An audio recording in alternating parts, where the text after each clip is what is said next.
Setiap negara besar punya kecenderungan untuk meluaskan wilayahnya. Putin sadar sekali bahwa ini bisa dihidupkan kalau Ukraina jatuh. Satelit Rusia yang jadi anggota NATO termasuk Ukraina.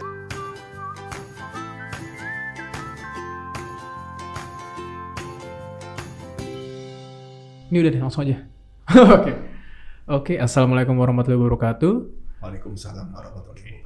Kembali lagi di edisi Jumat Berbincang kita pada hari ini. Ini udah terakhir edisi terakhir udah lama banget berarti ya.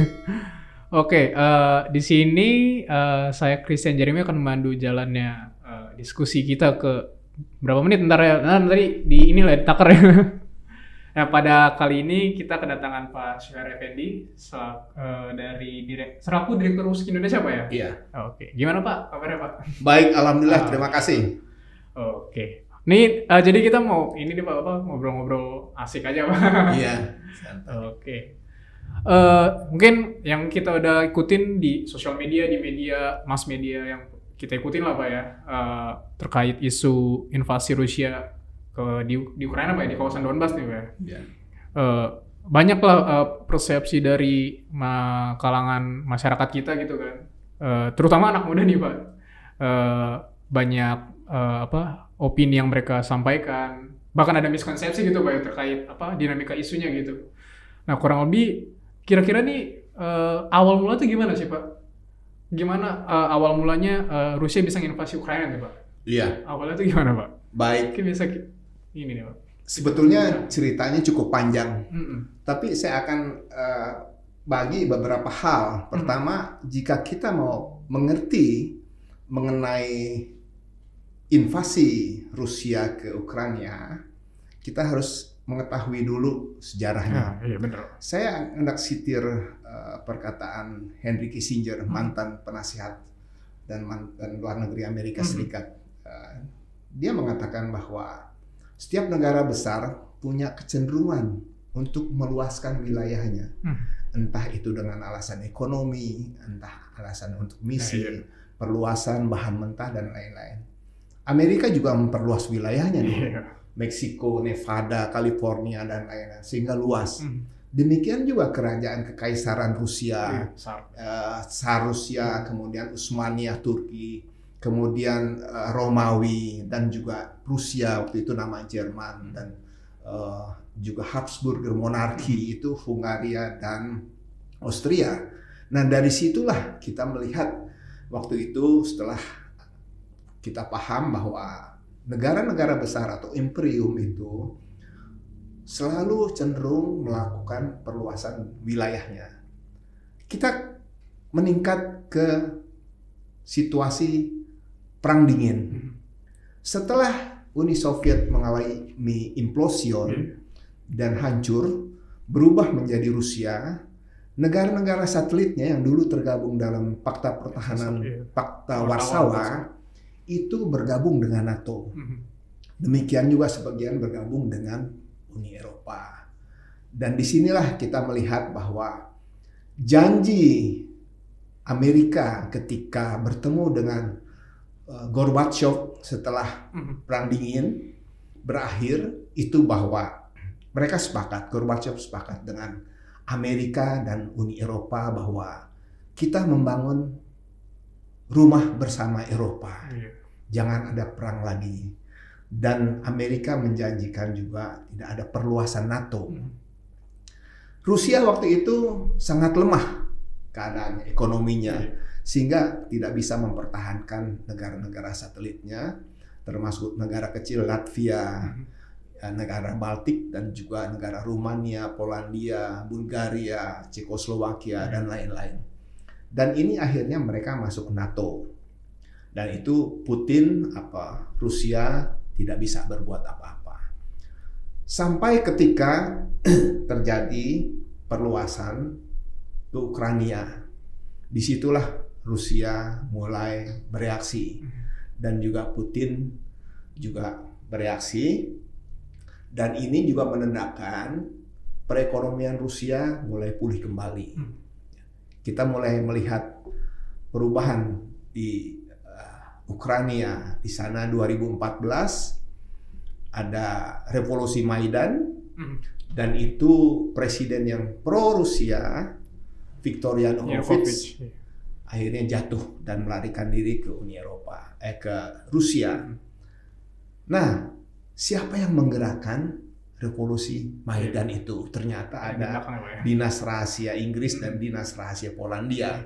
Tentu juga ini punya kepentingan, ya, bahwa Ukraina yang terdiri dari banyak suku, terutama terbelah bagian barat pro ke lebih dekat ke Eropa dan Amerika, menghendaki bergabung dengan NATO dan juga dengan Uni Eropa, sementara yang bagian timur juga banyak yang berbahasa Rusia di Donetsk, Luhansk dan ya, sampai juga daerah wilayah Krim, semenanjung Crimea.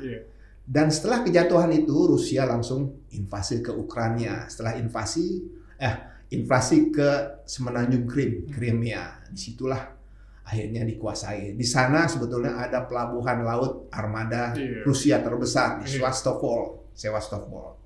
Dan akhirnya dia lakukanlah referendum. Ukraina dikuasai Rusia. Kemudian di daerah timur Donbas sama di Luhansk ya, itu terjadi pemberontakan yang berbahasa Rusia. Dan akhirnya didukung oleh Rusia, dan Rusia melalui keputusan parlemen Duma di Moskow akhirnya kemudian mengakui republik ini. Dan memang Jerman sama Prancis sebelumnya mengadakan perundingan di Minsk, itu Belarusia, dan supaya ada pertemuan antara Ukraina, Rusia, Jerman, dan Prancis. Ada pertemuan Minsk 1 dan Minsk 2. Tapi itu enggak berjalan. Sementara Amerika terus, NATO ya, Uni Eropa ada tarik-menarik lah, tekan-menekan mengenai Ukraina. Kenapa? Ukraina jadi rebutan. Dan ini adalah, kalau Rusia sebelumnya memang dalam keadaan lemah dan juga negara-negara Baltik itu kecil dan jauh dari perbatasan Rusia, Polandia segala macam, itu masih dinilai oleh Rusia belum mengancam keamanan wilayahnya. Sementara Ukraina itu dulu bagian dari Uni Soviet, itu kalau diluncurkan rudal balistik ke Moskow itu hanya 5 menit, Moskow hancur.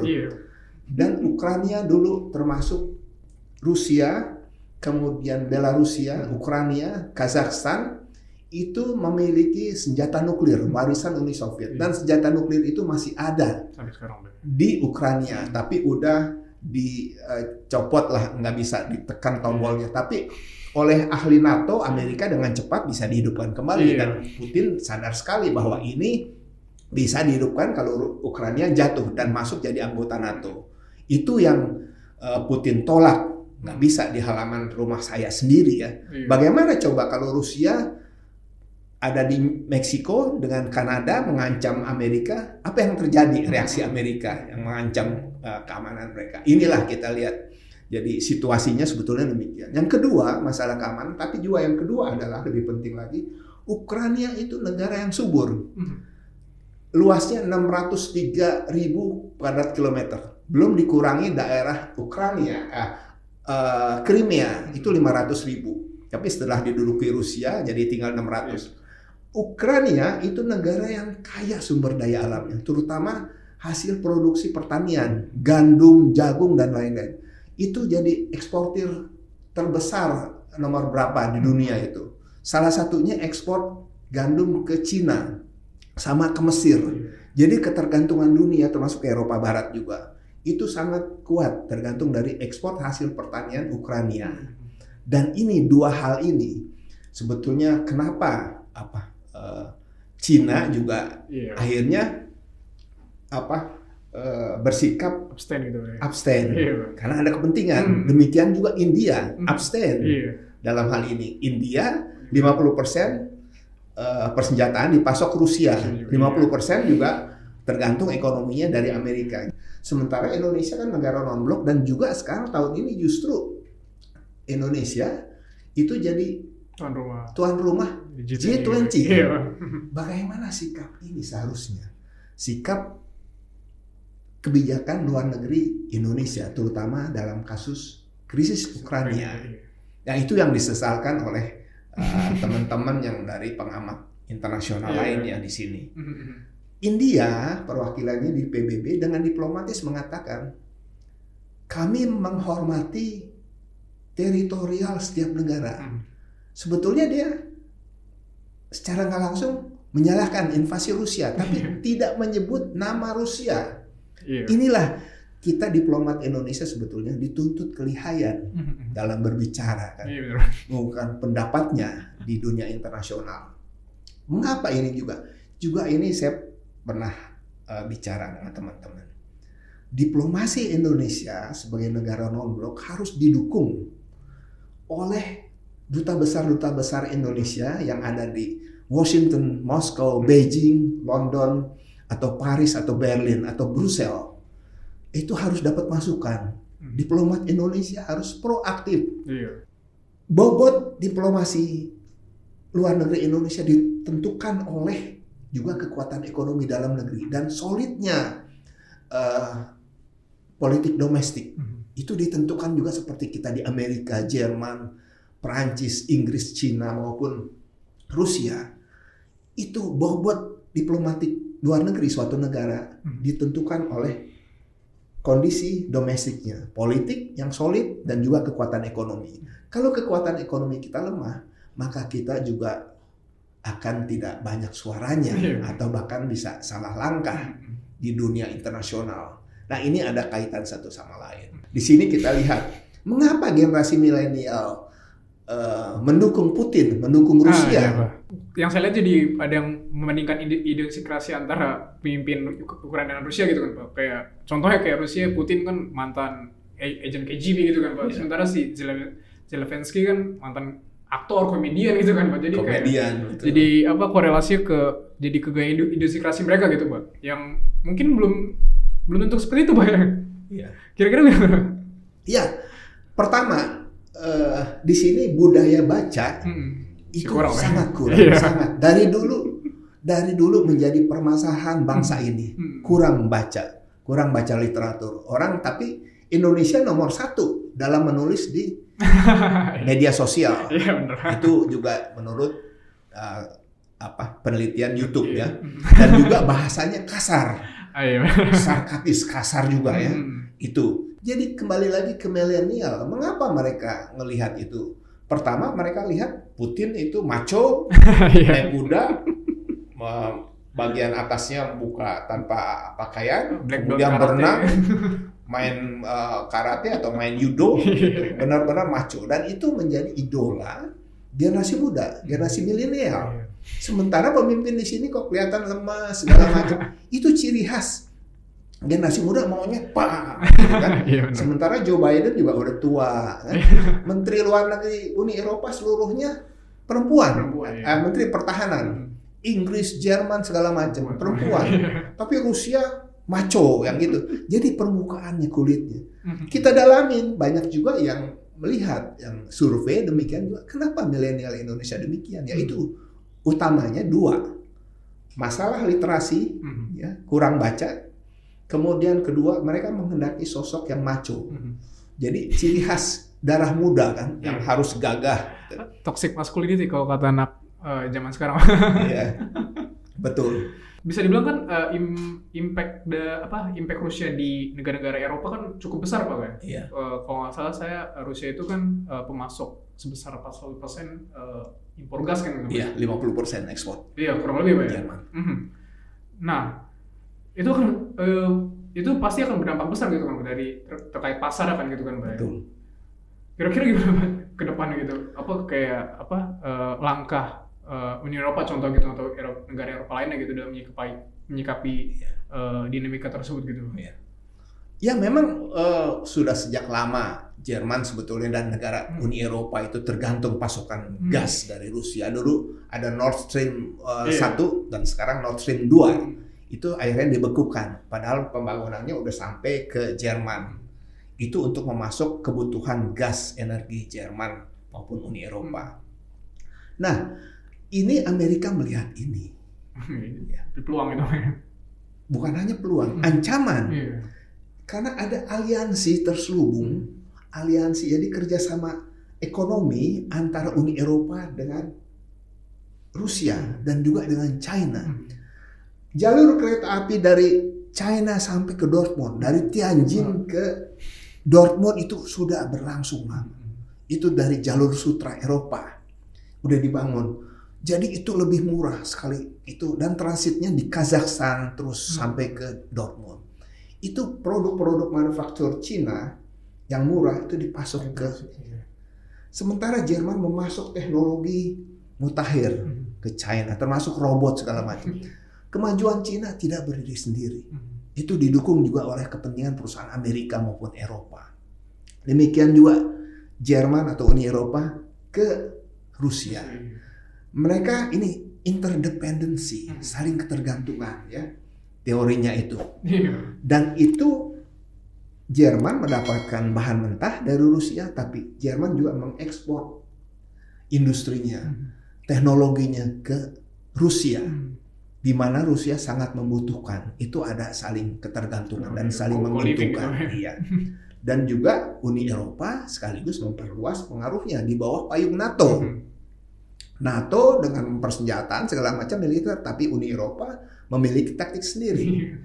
Jadi membentuk institusi-institusi demokratis, pasar ekonomi pasar dan lain-lain ke wilayah-wilayah ex satelit Rusia yang jadi anggota NATO, termasuk Ukraina, bantuan segala macam. Itu dengan istilah, saya pakai istilah Blue Ocean Strategy Uni Eropa. Tapi NATO di bawah komando Amerika tentu lain strateginya militer, tapi mereka punya kepentingan. Dan inilah yang harus kita pahami. Oke, menarik Pak Syuhar ya. Kita tadi udah ngobrol panjang lebar nih, jadi menarik, jadi masing-masing isu jadi berkesinambungan gitu Pak ya. Iya. Dari pandemi awal, terus ada domino effect gitu kan, belum lagi krisis Ukraina bakal ada impact-nya gitu dari ekonomi gitu ke setiap negara bahkan Pak ya, cepat atau lambat gitu Pak ya. Terus bahkan di internal kita juga akan terkena dampaknya gitu. Belum lagi kita masih ada PR dalam menyikapi isu ini dan isu-isu yang mendatang gitu kan Pak ya. Belum lagi PR pemerintah untuk melakukan konsolidasi gitu, untuk melakukan asesmen ke depannya mungkin Pak ya, terkait mempersiapkan gitu incoming event gitu Pak ya, dari dampak-dampak isu yang sudah terjadi gitu Pak ya. Mungkin Pak Syuhar ada tambahan lagi Pak untuk menutup ini? Iya, saya pikir Indonesia harus memperhatikan masalah domestiknya. Kita sebetulnya sebagai negara itu harus bisa, pemimpin-pemimpin negara ini, baik yang di pemerintahan maupun di oposisi, melihat ke depan jangka pendek maupun jangka panjang. Jangka pendek adalah bagaimana mengatasi krisis secara bersama-sama, kompromislah, duduklah bersama-sama, masing-masing bikin konsep lah, bagaimana seharusnya negara ini dikelola. Itu jangan menghabiskan energi saling menghancurkan itu. Harus ada bagaimana arah ini. Indonesia memperkuat demokrasi, konsolidasi demokrasi harus diteruskan, dirampungkan apa kelemahan selama ini. Ya, mengenai pemilu jangan ada money politics, tapi anggaran dari APBN dan lain-lain ya. Semua harus diusahakan gitu. Kemudian baru di situ berangkat kita bagaimana kebijakan luar negerinya. Kemudian mempersiapkan generasi muda dengan ilmu pengetahuan, dikirim sebanyak-banyak ke luar negeri, tinggal di sana, bekerja di sana, nanti kembali. Seperti ini, kalau dulu kita mengenal tahun 60-an